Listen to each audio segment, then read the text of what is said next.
Hey friends, how are you? It's Mr. McKinney here with Mr. McKinney's Historic Houston. Once again, another installment of Live from the Heritage Society with Mr. McKinney. Thank you so much for joining us tonight. We're excited to have you. More excited about our guest, by the way, because he is wonderful, Michael Bludworth, head of Houston Aviation History. We're going to meet him and talk to him in a second. But right now, first, let's talk about the house, which is called the Nichols Rice Cherry House. The house itself was built in 1850. And beyond the house, which we're going to go inside and actually do our interview with Michael Bludworth, is this really cool Baker family playhouse that we're going to talk about as well as we go through our lecture, too. You'll learn about the history of the Baker family playhouse, where it was at throughout. Let's take you inside the house, though, because this is really what you want to see. Now, we chose purposely to do it in William Marsh Rice's house, and there's a reason why, which we're going to explore and talk about in a second. It is called the Nichols Rice Cherry House. The first owner was a guy named Ebenezer Nichols, which we'll talk about his legacy as well. Everybody knows William Marsh Rice, at least everybody should. Look at these hitching posts. Isn't this awesome? That is so cool. All right, of course, these were put here because this house is not original to the site. It used to be located where the courthouse is at, the old courthouse right there on Congress and San Jacinto is where it used to be located. Another fun feature of the house I want to show you are these doors. These windows rather, that have this really cool feature at the bottom that actually opens up. So what you would have is you could actually lift the window up, open these two panels, and you could have really great breezes throughout the day, which is awesome, by the way.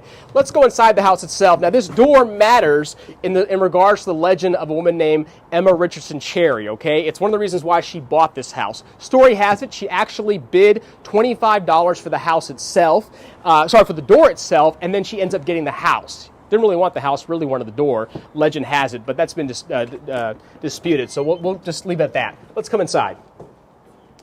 First, on your left-hand side, this is an actual painting of the Nichols Rice Cherry House on your left, done by Emma Richardson Cherry. She was an artist. She's one of the founders of the Houston Art League. Come on in. We'll go this way. We'll take you upstairs. Why not? We'll take you to her. It's now a studio space. It's been converted, and you can actually look at it when you come on a tour. We mentioned earlier, once again, William Marsh Rice. Look on your left-hand side over here. You've got William Marsh Rice on the right, as he looked later on in his life. And then you have his wife, Margaret, on your left-hand side, rather. There she is. One of the fun little hidden treasures in this home. Now, we're not going to take you fully upstairs because we want you to book a tour with the Heritage Society. It's super important. I know things are a little difficult now with COVID, but once things get better, consider coming here and doing an actual tour at the Heritage Society to learn more about the history all around. Or, to be honest, if you in a couple of months are cooped up in the house, guess what? Come on out in a small group of 4, group of 6, just your family. That's pretty awesome. They can come by and look at it. Look over there. Come a little higher up, and I want you to look at this bookcase. This little cabinet over here. Look at that top hidden door. Isn't that awesome? That's a little sneak peek just for y'all that most people don't know about it. We don't talk about that, but that's where the person who owns the house or the owner would hide some valuables. Isn't that super cool? Let's go back downstairs and we'll take you into the parlor. And like I said, upstairs is decorated with some really cool items that Miss Emma Richardson Cherry would have. She would teach art classes here with her kids. I'll show you some of her handiwork in addition to that awesome painting. Check this.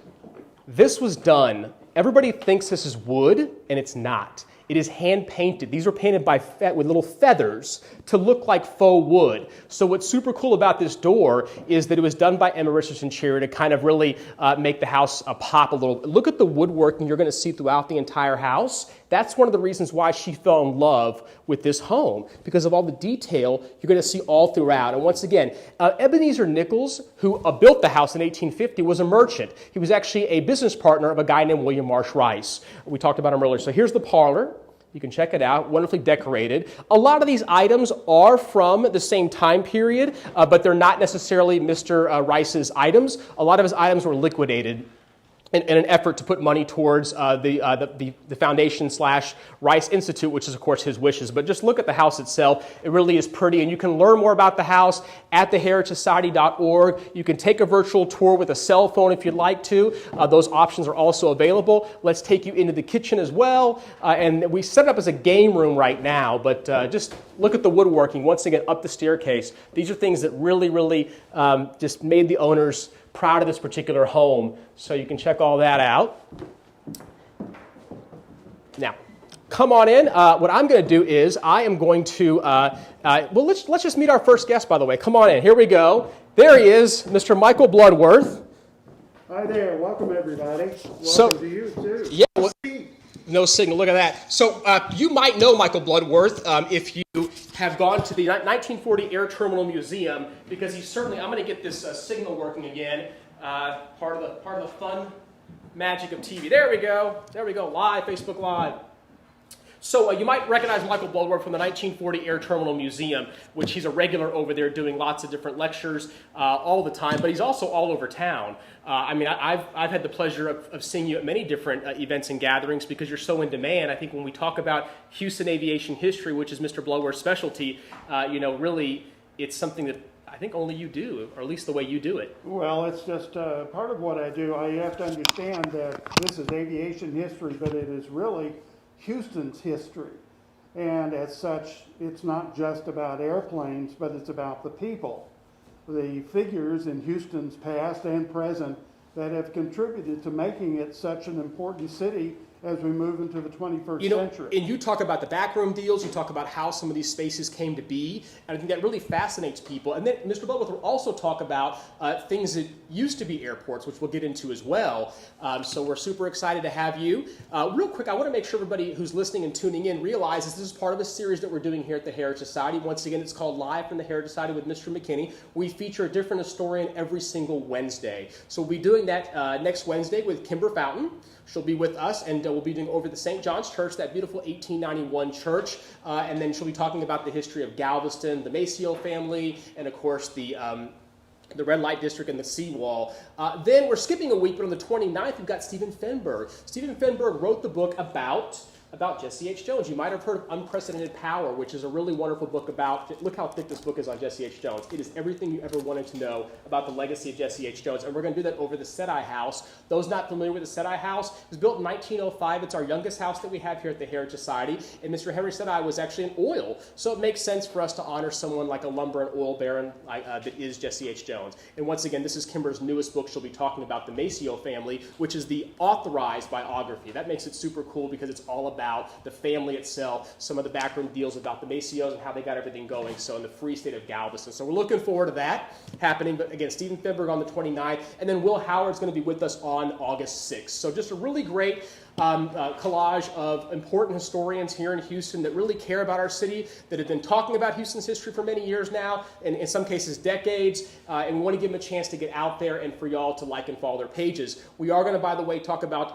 Mr. Michael Bludworth's page, which is called Houston's Aviation History, and people can definitely follow on that. So we'll talk about that in detail as well. Well, let's talk about Michael Bludworth. Here he is. Can you see the photos okay? Yeah. Because some of them are gonna kind of connect the dots. Well, you're a native Houstonian, right? For the most part, or how long have you been here? I got here in 1965, but my family's been in Texas since 1829. That counts. So yeah, we've been here. Houston's my hometown, effectively. I love that. So, and I guess you fly as well, correct? I fly every chance I can get. I'm not a pilot, so someone else has to fly me, but I'm ready to go. If anyone's listening, I'm ready to go. Well, you certainly played the part. Like I said, we're in the Nichols Rice Cherry House that we talked about earlier. To us, that's important because we wanted you to see the house itself. Obviously, our little tour that we're doing doesn't give it justice. I'm going to be looking online right now to the Heritage Society's page, and the reason why I'm doing that is to listen to your questions. I'm sure you'll have questions about our wonderful speaker. You're more than welcome to ask them. We will get to the questions. We've got some wonderful folks that are helping us behind the scenes to make it happen. So if I seem distracting as I'm looking at this, it's only because I'm trying to get your questions out there. So let's see. Well, let's talk about Houston aviation history. Well, there's so many aspects of it. Of course, we're past 100 years of Houston's aviation history. A lot of people don't know that the first airplane flight in Texas occurred here in Houston, actually South Houston. But in 1910, Louis Palhan came to Houston, and as a demonstration, as a promotion in the best Houston tradition, did a promotional flight, and that turned out to be the first flight of an airplane in Texas. And that occurred in South Houston in February 18th, 1910. Yeah, now this building is very special to you because you probably remember when it looked a little bit like this, right? Or when it wasn't as great as it is now. It's been kind of renovated, but this particular site is the 1940 Air Terminal Museum. It's where you host some of your lectures at as well. But what are we looking at here? Well, this is the same location. It's not different. This is just, this is a photo of what is now Hobby Airport when it opened in 1928. This picture is from 1928. It actually opened in 1927. The terminal building, the 1940 air terminal, would be right about here on this photo. This is Telephone Road up here, and we're looking to the northwest mostly. But this is the opening in 1928. And none of these buildings are here, right? I mean, the old hangar is a little bit further down here, but that was built much later, right? None of these buildings are here. They're all gone, which is unfortunate, but that's okay. Our building, of course, was opened in 1940 and is still there, which is a very important contribution to Houston's history. It was designed by the noted, as was noted at the time, the noted local architect Joe Finger. And it's really a beautiful example of Art Moderne and Art Deco styling. Joe Finger brought an international style to Houston that it really needed to have. And this building is a beautiful example of how to do it. He also was the architect for the City Hall, and he has a number of civic, commercial, and residences around town. He truly took Houston from being a backwater to being the prominent city in Houston. And happily, our building is one of the very rare surviving passenger terminals from the golden age of aviation. There simply are not a lot of these left, if any. The fact that it has been restored, the fact that it's open to the public, that you can just go visit, is really extraordinary. And it's something that a lot of people don't understand that Houston has. It is open even during these trying times we're having. It is open from Thursday to Sunday, and you are welcome to come on out. It's out Telephone Road. It's at Hobby Airport on the west side of Hobby Airport, but you're welcome to come out. Not only can you tour the building, but it's a great opportunity to watch traffic at Hobby Airport with the airplanes coming and going. What we're looking at here is our original hometown airline, Pioneer Airlines, and they're displaying their DC-3 in front of our building in 1946. Pioneer is forgotten. They left town in 1953, but they were one of our Pioneer Airlines in Houston. Houston, well, we're back to 1928 now. This is a period postcard that shows all the people that turned out.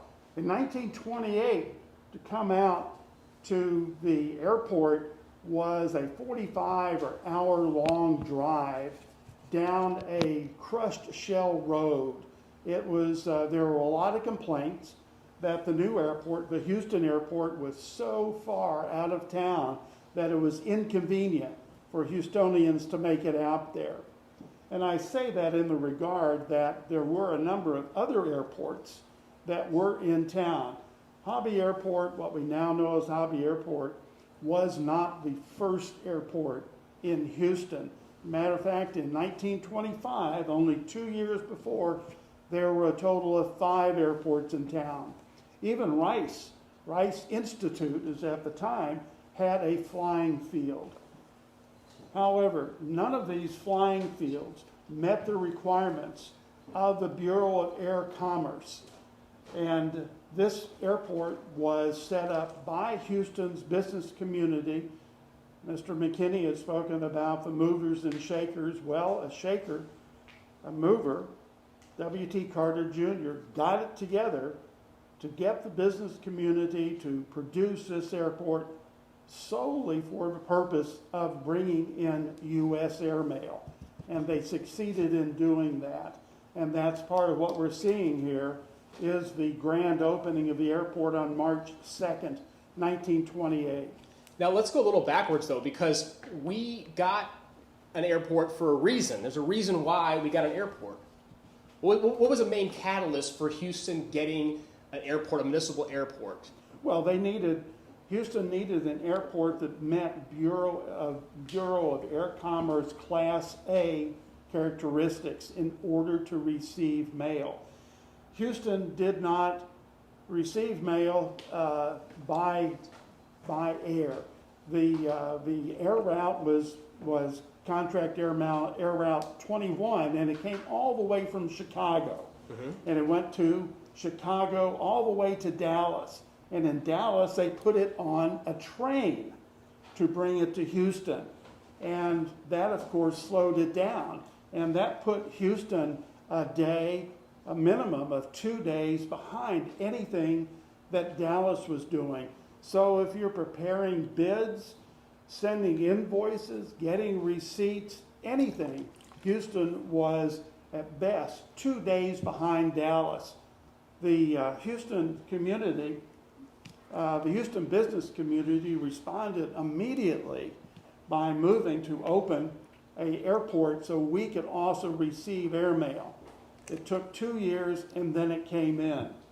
For me, the biggest thing was that you said that Dallas had airmail before we did. Absolutely. And as you say in most of your talks and lectures, that can't be. That's intolerable. It's intolerable. So what's great about that is the business community coming together to say, we've got to do something now. Speaking of movers and shakers, one that you wanted to talk about, you often enjoy talking, and you actually connect the dots. Michael Bludworth lets people realize that we have a very famous Houstonian who is, or Humble, Texas rather, who is an aviating pioneer and a daredevil, somebody who people love and respect. Talk about this guy over here. Well, this, of course, is Howard Hughes, a well-known local boy who did well. And this is a parade that they're giving him. This is in July of 1938. Howard Hughes has just made a record-setting around-the-world flight. And this captured the attention of America and Americans, and the city of Houston decided to throw him a party, as you can see here. And on July 30th, he came to town. This is a press conference at the airport. He came to town, and they announced that they were renaming Houston Municipal Airport as Howard Hughes Airport in his honor. And there's the old Houston Municipal Airport. This is the old one, correct? This is the 1928 terminal. Yeah, and that's something. That's the wooden structure. It's no longer there. And physically, the 1940 is on that site, correct? No, or close to it? Further north? It's down from it. And is that the hangar that we see now? Because there is a structure that goes back to the 1920s, right? That's on property. Yes, that's not it. Okay. The hangar that you're speaking of is excitedly called the WR4 hangar. It was opened in June of 1929. It's a masonry hangar, a very unique hangar. It's easily the oldest building on the property, and it is part of our museum's campus. It is available for tours, and you really need to go take a look at it. But no, it's not that hangar, and it's not Frank Hawks' hangar either. No, but this is a guy that you want to talk about, because when it comes to additional heroes and people that young people look up to, I mean, aviators were kind of like the astronauts of the day, right? I mean, young people, would gravitate towards them, and so would adults. But you wanted to talk a little bit about Captain Frank Hawks. Let people know who this gentleman is. Well, this is Frank Hawks, and as you can see, he's the fastest speed flyer in the world. He made a number of record-setting flights in the 20s and 30s that set up records, but he was also being the star of movie serials, radio serials, and not only serials, but cereal. You could buy cereal toys for him. He was very prolific. Matter of fact, I have his book here, Speed, which he wrote. And of course, this book, he talks about the Houston airport scene. He actually owned one of the airports here in Houston for about a year. I always like to say that he autographed this book as well. Wow. I didn't get him to autograph it, but he did autograph it. This is a great history of Frank Hawks, and it's also a great history of his interaction in Houston. There are way too many names there to go through, but Frank Hawks is an important part of Houston's aviation history. Now, see, as a historian, Look at some of the here, items that Mr. Bludworth brought. These are part of his personal collection. And once again, he runs a Facebook page that's called Houston's Aviation History. You need to join the group and join the page because you'll learn so much. You post almost daily weekly about Houston aviation history. There's no shortage of great items you're going to find, including a lot of your memorabilia. Well, it's photos tell us so much, and I see you have this photo right here. And the folks at home, do you know who this famous Houstonian is? Anyone come up with that? 3, 2. This is Jesse Jones, Mr. Houston. Yep. And here he's congratulating Frank Hawks on some celebration. But here's the original photo, and happily it's part of our archives. And through Houston's Aviation History Facebook page, I am able to make these photos available to everyone to show these important figures in Houston's aviation history and how they contributed, all of us, and to the city to make us the city that we are today. In 1938, Houston was not the city that it is now. Now, other characters in aviation history here in Houston may not necessarily be like Frank Hawk, where they're actual pilots, but they were engaged in the new technology of the time or the technology that was a way to get around or a way to bring in starlets. One famous one is this young man over here on your left-hand side. Tell audience members who that famous young man with the bow tie is, Well, or both famous young men, actually. This is an amazing photo, and every time I see it, I'm excited. This, of course, is Glenn McCarthy. Glenn McCarthy would eventually become famous because he was the central character in a movie, Giant, and he also had a very flamboyant opening. With Elizabeth Taylor and Rock Hudson and, of course, James Dean. That was a big deal, and it gave Houston a really good look. Yes, it did. It put us on the national stage.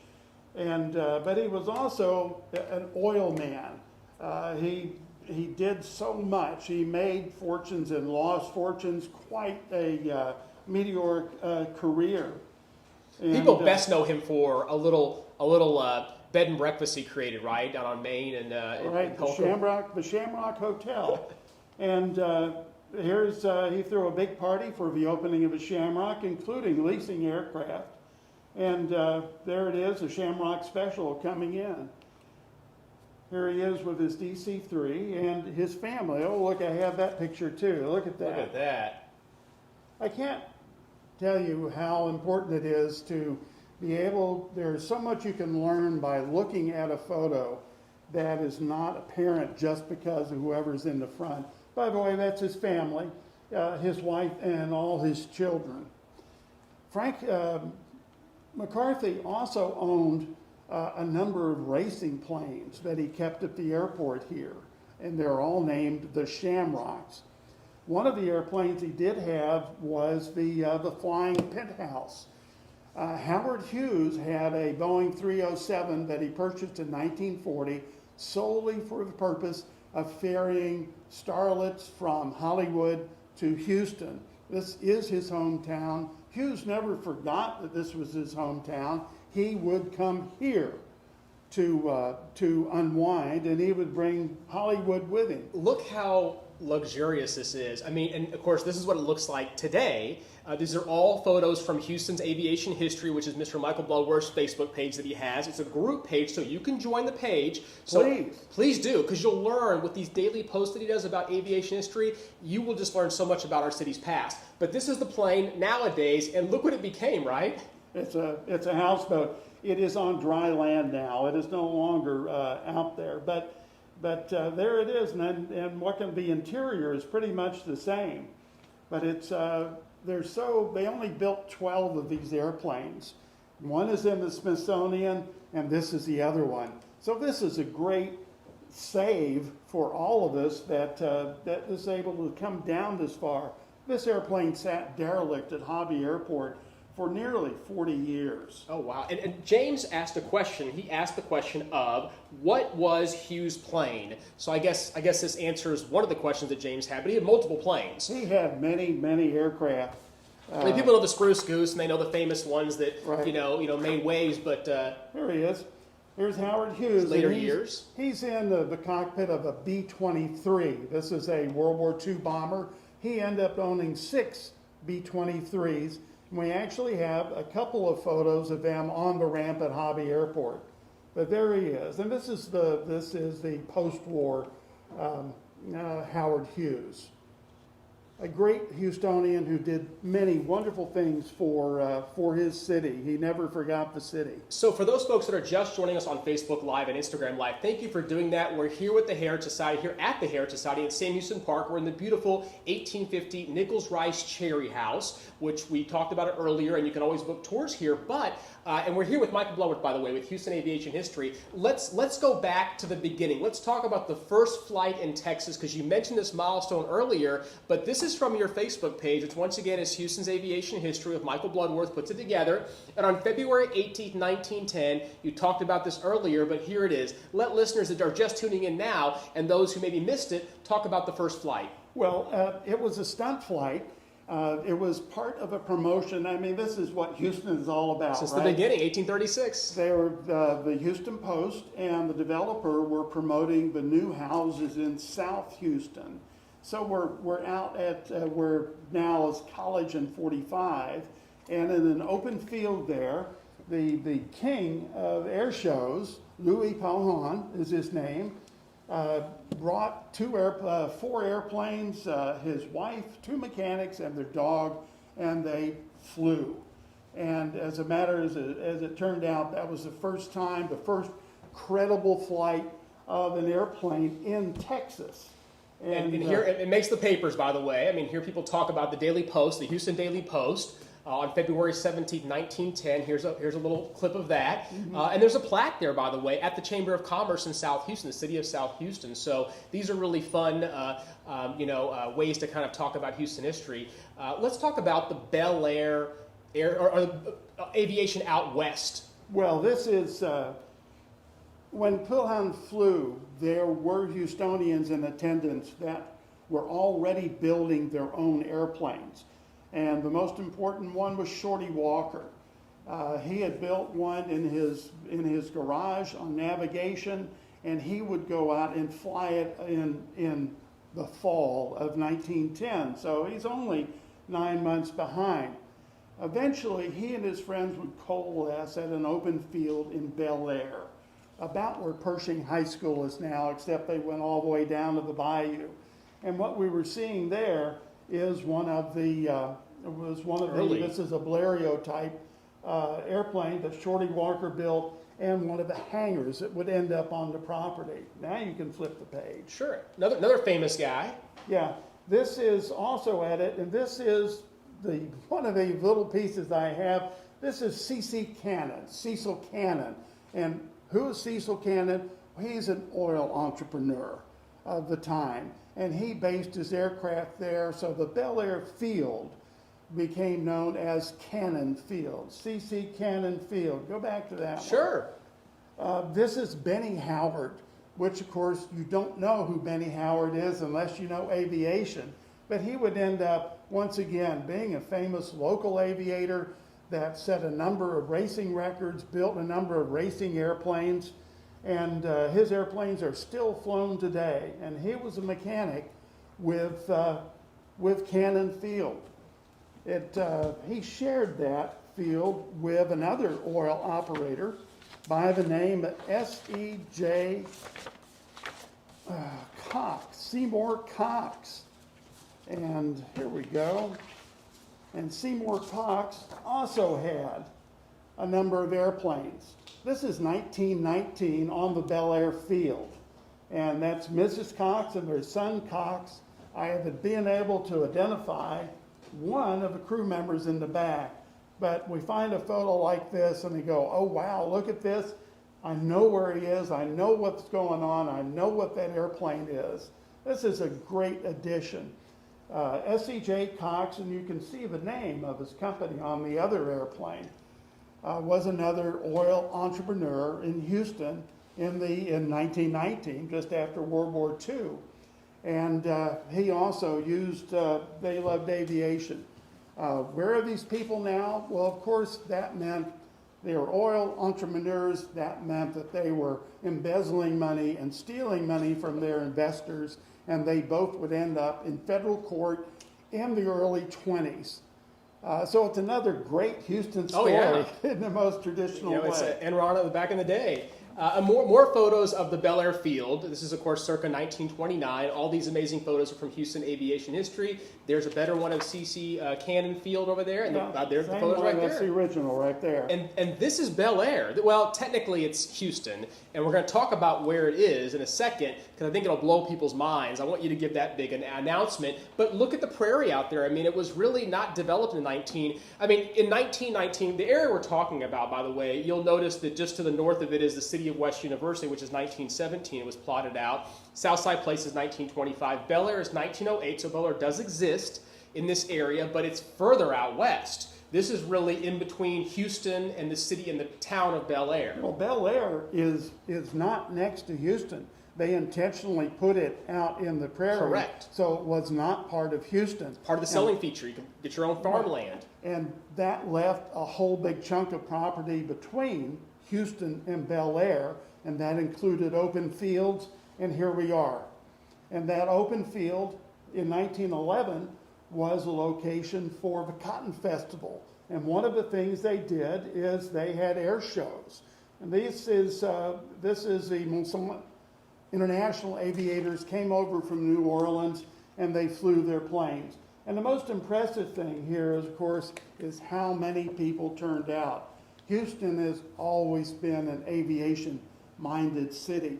When there are aviation events, Houstonians have turned out, even though Hobby Airport, was so far away from town, people would always turn out. Here's a location of Cannon Field. This is Bel Air up here, and this is Stella Link, and here's Bray's Bayou. And in this later map, it's shown as the Buffalo Speedway. We all know the road, Buffalo Speedway. Well, there's the Buffalo Speedway.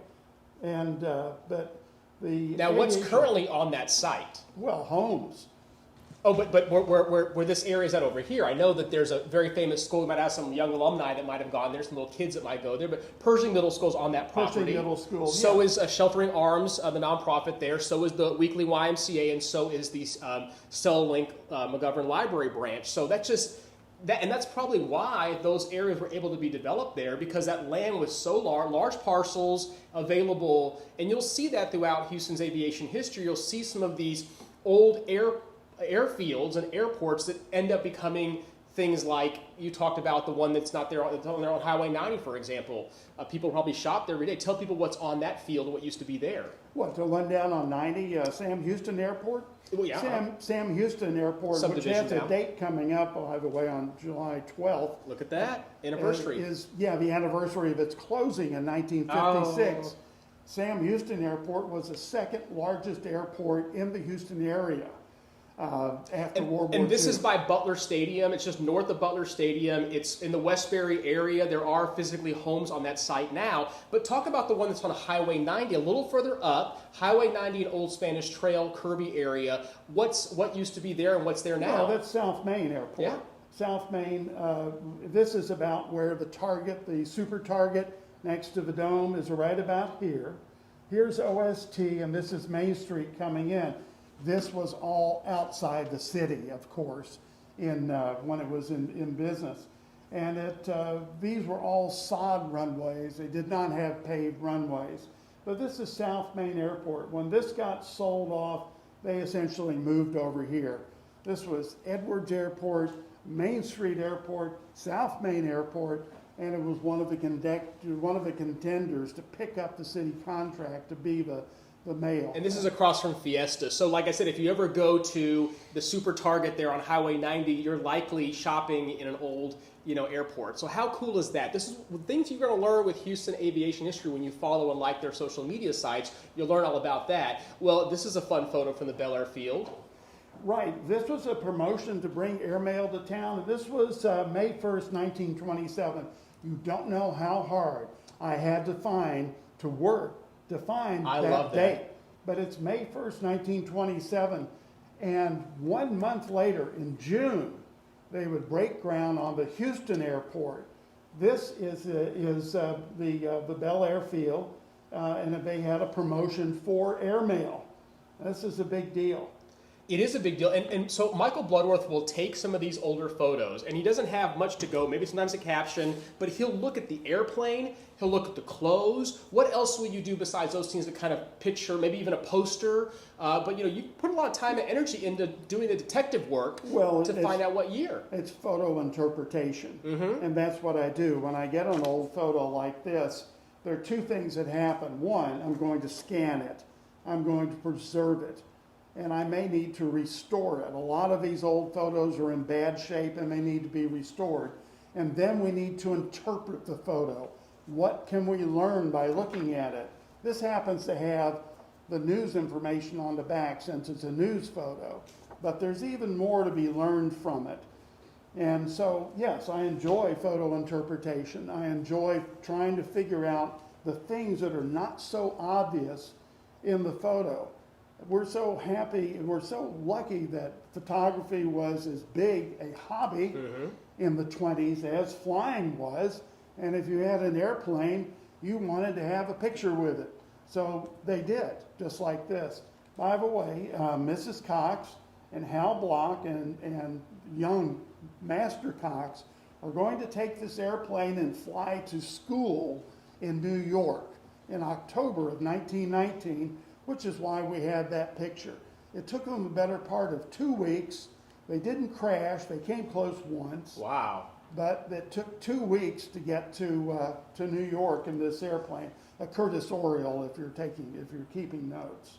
So a lot of stuff to be now, seen. Now move us through Houston aviation history, because we now have, I mean, people might remember this little character in the middle. It's, of course, Roy Hoffines. He was mayor of Houston at the time. But here he is at the 1940 Air Terminal Museum, which later becomes the Houston Municipal Airport, is what it's called. But check out, you actually got the original photo. Here's the original photo. Oh, but look, it's a vertical. Yeah. Well, there's no point in the top of it. I think there's, look, that's the beauty part, right? But it's all great though. But the photo itself, you want the characters, of course. I want the people. I want the people. This is, of course, Roy Hoffines. Roy Hoffines was mayor of Houston at the time, and he would be in the administration when the current Hobby Terminal opened in 1954. This is Brian Eby, who was on the Chamber of Commerce. This is, and I'm not going to be able to come up with this name without cheating. Can't remember everything, that's a big problem. You try and remember everything and you can't do it. But they're both with the Chamber of Commerce, and they're looking over plans for the new airport, which of course is going to be the Hobby Airport. So this is Hobby Airport, modern, Hobby Airport now. It's not modern yet till we recognize it, but walk us through the opening of it and how big it was to be able to have this brand new airport in 1954. Well, it was a big deal, and it was a big airport. And it was actually called Houston International Airport. Even though they got the sign wrong here, it would turn out to be Houston International Airport, and it would stay that way until 1967. There's Jimmy Doolittle speaking. This is the opening, the grand opening, October 30th, 1954. For a lot of you and me, this is the Houston airport that we flew out of. This is what we recognize. Here it is. This is a postcard from the as-built condition. You can see a great scene if you go to the John Wayne movie, Hellfighters. Oh, yeah. They meet him at this airport and they spend time on the ramp. We're getting more pictures. Now we're just in the early 50s, and now we have more pictures. After World War II, we have many pictures. Before World War II, not so many pictures. Here's 1985. This is a good example of the renaissance of Hobby Airport. Southwest Airlines came back to Hobby Airport in 1974 and started operating out of there, and that provoked the city and other air carriers to revitalize Hobby Airport. And this photo in 1985 really shows that it's maxed out at Hobby Airport. Let's, we only have about, 15 more minutes, so we do want to keep going, but let's quickly talk about other airports besides, Hobby Airport, of course, which is the municipal airport, which morphs to what we know today. Another airport people might not realize or think of anymore because it's not as utilized as it used to be. Talk about that airport. Well, this is Ellington, of course, and it's not really an airport. It's a U.S. Base, Army yeah. Army field, which opened in 1917, and it had quite a number of events. It's quite a large outfit, but of course it was so far away. It's not even close to Houston. It's in Genoa, Texas, right? In Genoa, Texas, which is a story in itself. But so we had a large airport, but it wasn't used for any civil purposes whatsoever. And then talk about this character, this gentleman here, because there's a sad story. Well, this is Eric Ellington, of course, and he was an instructor. And he would eventually, of course, die in a crash, like so many of them did, in California.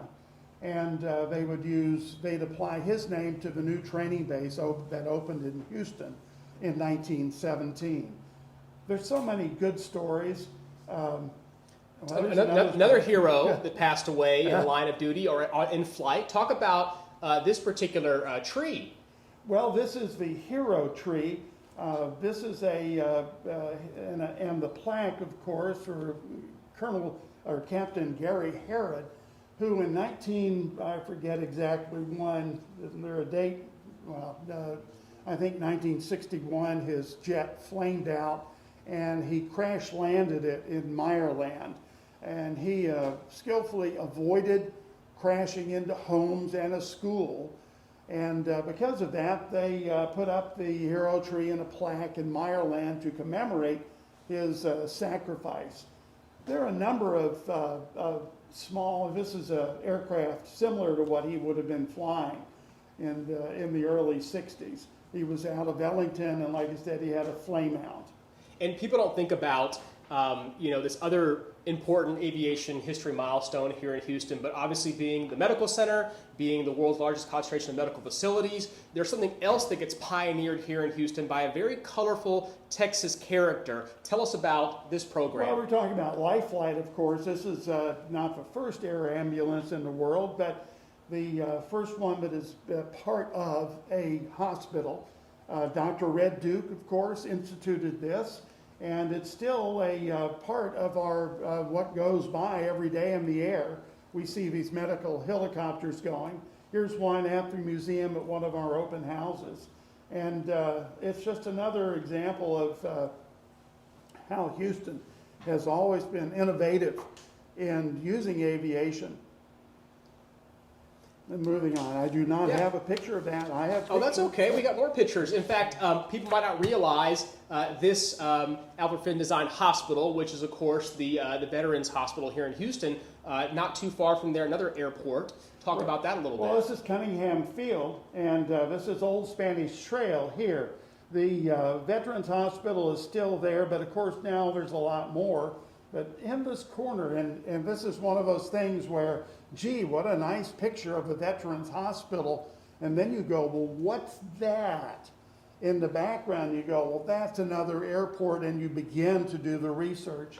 It's a very small field. It never amounted much, and it's just few references to it. Here's Cunningham on a... There's some apartments there now, I believe. Yeah, townhouses and all, and have been for a long time. Isn't that great, though? So the people that live in those townhouses have probably no idea there used to be Cunningham Airport underneath their feet. So which, not too far from the hospital, of course. This is a fun photo, and it's an example of what Michael Bludworth does on his page, Houston's Aviation History. Here he is looking at a flyover, right? This plane that goes over an area of Houston. But what's so interesting is what's in the photo. Tell listeners and viewers at home what's in the photo. Well, this is Montrose. This is the heart of Montrose. This is Westheimer running this way, and here's Montrose Boulevard coming up. And it dead ends, and a lot of people, including myself, didn't realize that Montrose ended at Westheimer. And we can see clearly here that that's exactly what we have. Here's the Tower Theater, and here's the Tower Community Center. This is a shopping center which is still there. Half Price Books is a chain. Well, the Walgreens in used to there. be. This is a Joe Finger designed shopping center, although it's completely covered over. This is a Trans-Texas, our real hometown airline, a Trans-Texas Airways DC-3, and they're making a publicity flight. Ironically, this airplane, that very airframe, is the restored Continental Airlines DC-3 at the Lone Star Flight Museum. So this is a lot of stuff here. Trans-Texas with a historic airplane over downtown Montrose, if you wish. And it's one of those, they made a whole bunch of pictures, and when I saw this, I went, oh, I know what I'm looking at. Well, you kind of spent some time in Montrose, right? As a young person, I think that's where you lived for a while. Yes. Yeah. I've lived there, lived in Montrose for 35 years and went to the University of St. Thomas. Yeah, which is down right over here. Look at that. And, We had Michael Bludworth on our show. I've got a radio show on 90.1 KPFT called the Houston Hour with Mr. McKinney and Catherine Anspawn, and you were so kind to come on the show and talk about Houston aviation history. So you can look that up and Google it and find it on kpft.org/archive. But really, when it comes to Houston aviation history, Michael Bludworth's my go-to person because he's so knowledgeable. You can tell right now with no notes involved. He's just, and we only have an hour long, by the way. I know we got a lot of questions. One of which was, where's the Hero Tree? The Hero Tree is, of course, on Beech Nut. It's where the HEB is located, Beech Nut, and I believe it's Endicott. Endicott, yes, but the tree is gone. Correct. And the plaque is gone Correct. because of the construction in the area. The plaque has been removed to a nearby elementary school. And I don't know if there are further plans And to Harrod do Elementary anything with it. School, Harrod Elementary School is named after the gentleman who passed away, so that's just kind of a neat little connection that the school was named after him. But yeah, we'll keep more on that too. Another question was asked, why did NASA choose that particular location of where they're located? And that land used to be part of the Humboldt Oil property. Humboldt Oil had that land. They donated it to Rice University, Rice Institute, which then transferred it to NASA. NASA had certain requirements in order to bring NASA here to Houston, one of which was have an institution of higher learning and technology, which was Rice University in our area. George R. Brown did the construction for the campus of buildings as well, which was wonderful at a very low cost. Jim West's property, that all used to be originally Jim West's properties, Jim West, James Marion West. So let's keep going, though, because we have a limited amount of time. And we'll bring Michael Bludworth back because, like I said, you can't cover all this in one episode. So we'll probably bring you back in a couple of months to kind of do a recap of some really fun things that are happening. But let's talk about the golden age of aviation. Well, there are several golden ages of aviation, and I must say the condition of airline and aviation travel right now makes the 90s look like a golden age. I'm not sure where we're going. This is Continental Airlines, which is not a hometown airline. They didn't get here until '56. But this is one of their Viscounts. What a pretty airplane. And yes, you find them. We found them on the ramp at Houston. Let's go to the next frame. This is you did this map, right? Wow, you created this that. map Yeah, to show surprises people. me. This is the original 1940 Air Terminal Museum. What Michael Bludworth did was he took the time to research where they all had offices, which is super cool. So explain some of the airlines that are long gone. Well, this is the floor plan for the 1940 Air Terminal Museum. Our two trunk airlines were Eastern and Braniff Airways. They came to town in 35 and 36, and they occupied separate but equal parts of the terminal. And almost immediately, other airlines came in and they needed space. We had talked about Pioneer. They were in this room here, and this is their ops room. Chicago and Southern, this is their ops room, and this is where they had a ticket counter. This used to be a snack bar in the museum, but they renovated it so CNS could move into there. Eventually, they built an entire additional wing just for international operations. This is what happened after World War II. In World War, before the war, our terminal was too big for the amount of activity we had, and after World War II, it was too small. So the city embarked on rapidly expanding the size of the airport and its capability. What a great ad for Southwest Airlines from 1974 in Esquire. Now, we move to the jet age. Here we go, 1969. Just had a milestone about a month ago or so. What happens on June 1st of 1969? Well, this is the opening of Intercontinental Airport, which means it just celebrated 50 years of being open. And we had mentioned Dallas before. Our airport was what was called a jumbo airport, and for SSTs and jumbo airplanes. And it was a very important contribution. Gosh, how can we do this? There's simply not enough time. And is still a big contributor to the Houston area. What I always found interesting is we opened in '69. Our friends in Dallas would open their own jumbo airport with SET service in '73. So again, we're keeping ahead of Dallas. I don't mind poking fun at Dallas because we're in Houston. But we've always had a friendly rivalry with Dallas, and the airport is another example of how we've constantly been one step ahead. You know, we are the leading city in Houston. Houston is the engine that drives the Texas economy. Here's a fun photo. Explain this one from 1966. Everybody wants to know about the monorail. Here's another one. The monorail at Hobby Airport. Everyone loves the idea of a monorail.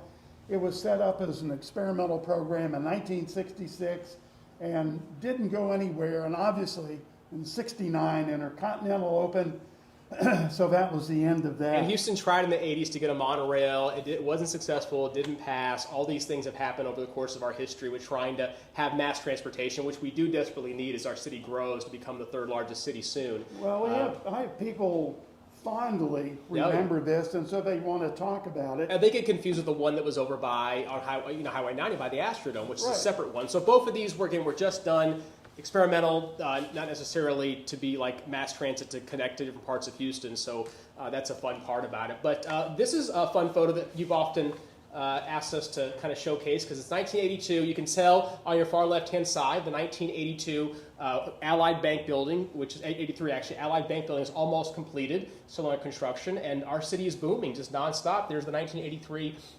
84 rather, Allen Center, not too far from the Heritage Society. It's being built or starting construction. So talk about this photo. Well, this is November 10 Alpha, the Goodyear blimp that was based near Spring starting in 1970. And they would maintain it here until '82, where they replaced it with November 3 Alpha, also named America. So this is just a transition for the blimp. And that's downtown. Here's a nice magazine from the period. And one of the things that is fun for me, and again, this is a very popular subject, is I actually worked at the Goodyear blimp in 1971. I was a crewman. Oh, look at this. And I bring in, of course, things to look at. Here's one of my shirts Look at that. from working at the When so Goodyear many of us blimp. remember driving and seeing that huge hangar right there off the freeway. I mean, we have fond memories of the Goodyear blimp as well. And when did it stop operating here in Houston? I believe it was 1987. Yeah. And since then, Goodyear has suspended all blimp activities. They actually have a blimp that they still fly, but it's not like it used to be. Like just air shows and things like that, promotional stuff, or Once Yeah. again, they sports events, Yeah. which of course there are no sports events now. I mean, everything has changed. Oh, look, it's that picture. you've got some great artifacts. and what's neat about Houston aviation history is you're going to be able to see some of those. One item that I'm really kind of jealous of are these items. Talk about the I think he brought them. Oh, of course I brought them. This is super cool. Tell people what we're looking at in your hands. You guys are getting a rare opportunity. I cannot believe you found these. This has been a legend. Did they exist? Where are they from? Talk about what we're looking at here. Well, this is a souvenir from the opening of the Houston airport in 1928. And it's a bronze bell. And it's not only a bronze bell, but it's a Liberty Bell like was in Philadelphia, and that's because it's produced by a Philadelphia company. Now, it's a Liberty Bell because our airport opened on March 2nd. Now, you're all Houstonians, you're all Texans, you know what March 2nd is. I hope don't y'all need do. to tell you. Yeah, man. But it's Texas Independence Day. And Sam Houston's birthday. Right. So, here we have a Independence Bell. Now, With the on logo. On it is this little relief here. I know it's very hard to see. Let me get a close-up of it. And you can, of course, see it here. And what that says is Houston Municipal Airport. So there's no question that this was produced to be given away or given as souvenirs of the opening. Even of more interest is the aircraft type on it, which is a Ryan aircraft. And there's two important things about that. Our airport opened in June of 1927. But of course, it was Lindbergh who made the famous flight to Paris in May of 1927, and he flew a Ryan aircraft. Additionally, our buddy Frank Hawks that we talked about was the Ryan aircraft dealer here in town, and he actually had the pattern aircraft used for the Spirit of St. Louis was one of his aircraft. So here we are in Houston with a Ryan aircraft. It couldn't be any more appropriate. I just happened to find these trolling on eBay and came up with them. This is a tremendous find. This is where you just have to be alert and ready. What can I say? You got lucky. And, well, it couldn't have gone in the hands of a better person because, and by the way, if you're out there and you have some really cool Houston aviation items that maybe your parents had or your grandparents had that you're not sure what to do with them, old photos, old brochures, things like that, Michael Bludworth and his organization, Houston Aviation History, will absolutely be happy to take them and catalog them and then use them as teaching tools for all the amazing lectures that you go throughout Houston and do. So just think about that. Sometimes it's nice to be able to offer them, and you can certainly donate them to Heritage Society and different places like that as well. When it comes to aviation items, it's nice to be in a complete collection like this where they can all be studied and utilized together. So just an example of why it's important to kind of keep an eye on that. Of course, it's our museum. The 1940 Air Terminal Museum is the place for all these things to go. So there is a home for your memorabilia. I can't tell you how many times, well, Daddy flew. Daddy was a pilot. Grandpa was a pilot. We don't know what to do with his things. Well, I know what to do with them. We need to donate them to the museum so they'll have a home, and we can share them with the rest of the Houstonians. All these things are wonderful, but for me, the experience has been a learning experience. I have learned so much over these years that I didn't know. I have been able to find so many details where one thing leads to another and leads to another, and that explains why things are that way. So we are almost out of time. We want to thank Michael Bludworth for joining us. Once again, Michael Bludworth, Houston Aviation History. We have 3 prizes that we want to give away to folks that are watching. We've got some folks right now that are watching us. James, you're asking a lot of great questions. We need to probably get you a really cool item. And we will connect you with Mr. Bludworth's email so you can ask him some of these awesome questions as well. I know that Will Howard just jumped online too, which is great. Will Howard's going to be our speaker on August 8th, so it's wonderful to have him. So we have our first item is this CD. It's available at our gift shop at the Heritage Society. It's only $15, and it's actually written by Leah White about songs about Houston. So look at some of these really cool songs. Once again, the CD is called Our Roots Are Strong, and it was written for the 175th anniversary of Houston. That milestone year. So really cool songs like the Heritage Society, Freedmanstown, River Oaks Theater, Mission Control, Julie Addison Library. So we're going to give this a CD if they can answer a question right. We've got my screen right over here. What's a good question to ask people? Something we talked about today, so that it's fair. What should we ask folks? what should we ask them? About aviation history. You can ask a question. If they answer it right online, I'm going to give them a prize. Oh, it's that simple. Okay. Well, what year did the first Houston Municipal Airport open? Okay, so the question is, what year did the first Houston Municipal Airport open? It's a date we've given out numerous times in this lecture. It's a date that's been on the screen a couple of times. So if you can answer the question right, you'll win this CD. I'm going to have our screen over here up and running. The next item is going to be a bandana. These are really popular nowadays. It's a beautifully silk screen and printed bandana with the Heritage Society logo on it. We sell these also in our gift shop. But nowadays, people are wearing these, of course, all the time. If you don't have a mask that you've created, the bandana works just fine. Some kind of face covering is really important to have. So what's another question we can ask our audience that you talked about earlier today? Maybe a famous Houstonian? Well, what Houstonian family was it that provided the impetus to build that first Houston Municipal Airport? What was their name? The name of the family, okay? And we did talk about that, right? That's WT? We did, yes. Okay. I don't think we did, though. We did? We didn't talk about W.T. Carter, the lumber magnate, who would have the original site that the airport was located on. So we're not going to make that a question. Let's ask something else. I'll tell you what. can you guess where is some place that Mr. Bludworth worked at? He showed us an item, proof of employment at that location. It's not hot air, it's a true story. He did work there. So if you can tell us where he worked at, what famous, iconic airship space, I'll leave it at that. You win the bandana. So we'll let people chime in for that, and you can even do it later on as well. It's not hot air. You're really trying to make jokes? Well, I'm just trying to get some clues for people because I feel bad. And then lastly, this is a very long life of Alice's Playhouse. We mentioned earlier the Playhouse is connected to the William Marsh Rice House on site next door to it. This book was written by Andrea White, and the book is about the Playhouse itself and the journey the Playhouse took. It's a really special book because it talks about the Baker family, which is Judge Baker, of course, and then Secretary of State James A. Baker's family as well, and then Captain Baker of Rice University fame, the first trustee president, the guy that actually got us Rice University. So there's the book. It sells for $14 in our gift shop. Makes a great gift. We can mail this out. What's our last question we're going to ask people to win this book? We'll mail it to you. Gee, what's Houston's most famous hometown airline? What is Houston's most famous hometown airline? It was talked about several times. There was even a photo of it over the Montrose area to hopefully give it away. So we'll leave it at that. Thank you so much for joining us. Great showing. We do appreciate it. Let's see. And then I think we have some folks. I want to make sure we thank all the people involved.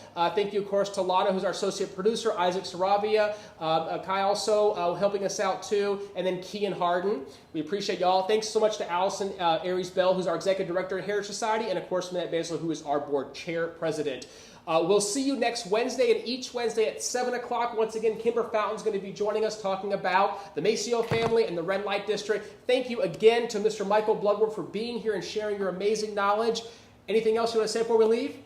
Thanks for being around, folks. See you on Manette. Once again, Houston Aviation History. Take care, Houston. We'll see you then. Good night.